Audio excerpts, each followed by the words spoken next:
Hello and welcome in this video in which we are going to create a new project and import our starter pack for this tutorial. I have created a new Unity 2020 project using the universal rendering pipeline. Let's create it. Great. You can delete all these example materials with the scripts, with the scenes, and it should be good. Okay, great. We can delete this tutorial info, leave just the settings folder, and let's delete the readme as well. Okay, now in the description of this video there should be a link to the GitHub repository. It will contain the starter project as well as the packages for each video so that you can get up to speed if you have some errors. You will be able to download a specific package for each video containing the project that in the current form that I have, so you have easier time finding out what is the issue with your code. Then what you want to do is just download this Unity package from GitHub repository and import it into your own project. Okay, so the O1 starter project package should contain all the materials and scenes that we are going to need. So import it into Unity. When you're done, you will get a couple of warnings. Don't worry about them. Clear the console. We are going to go to the scene folder and we are going to open the town scene. Let's not save the current scene, and you can see our starter project has loaded. So now if we press play, we should hear some music and we should be able to press the road button and place a road on our map. We should be able to place houses near our roads and special structures as well. So everything should be working. You can move around using the arrow keys and you can zoom in and out using the scroll wheel. So this is the preset for our game.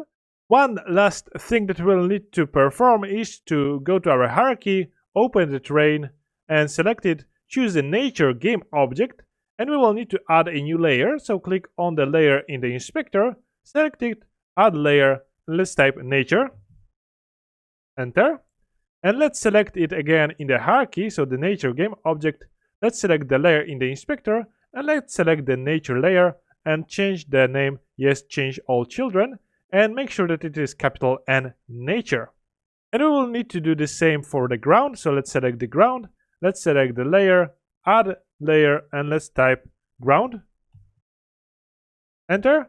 Let's select the ground again and let's set its layer to be ground with capital G, and that should be it. So let's save it, let's press play, and now if you place your road on the ground, the nature game objects will be deleted, and if you place the structures, again the trees and bushes will be deleted as you place those structures on your map.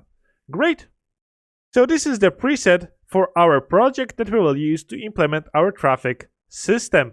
In the models folder you have the models that I am using. Those are free assets from Quaternius content creator. I recommend you check out his website.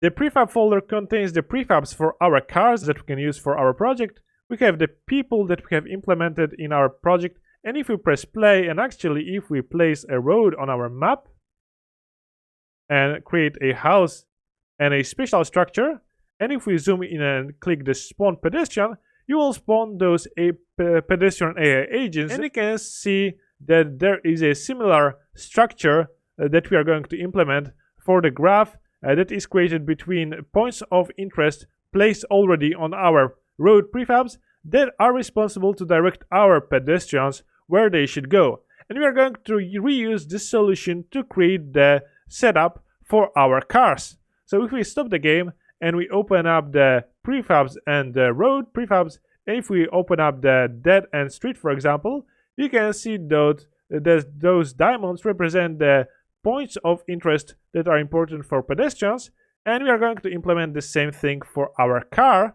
so that cars can know exactly where they should be traveling towards.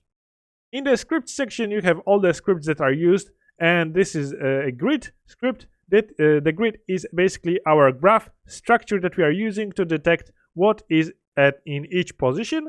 The placement manager is responsible for getting those informations out of the grid, and it has the capabilities of running the install algorithm to get the basic path, so the general path between 2 points on our map if they are connected with a road. You can get more information about this setup by viewing my previous tutorials about creating this simple city builder setup.